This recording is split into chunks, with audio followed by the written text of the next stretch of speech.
Hello everyone, welcome to Excel Beginner series. This is a video number 28.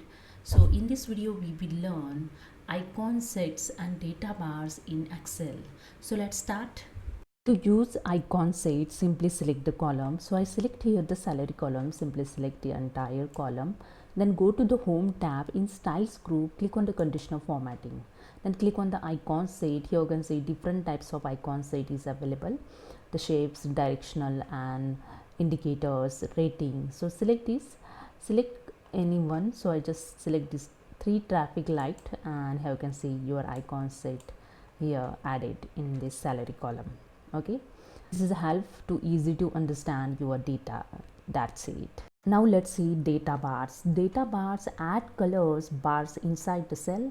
Longer bars represent a higher value, making it easy to compare data at a glance. So let's start.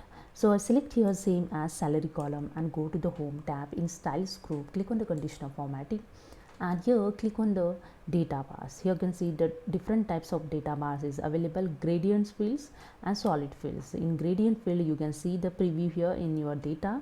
After that just click on OK. Okay, so this is the way you can see the higher value here is 38,000. The data bar indicate the full in cell.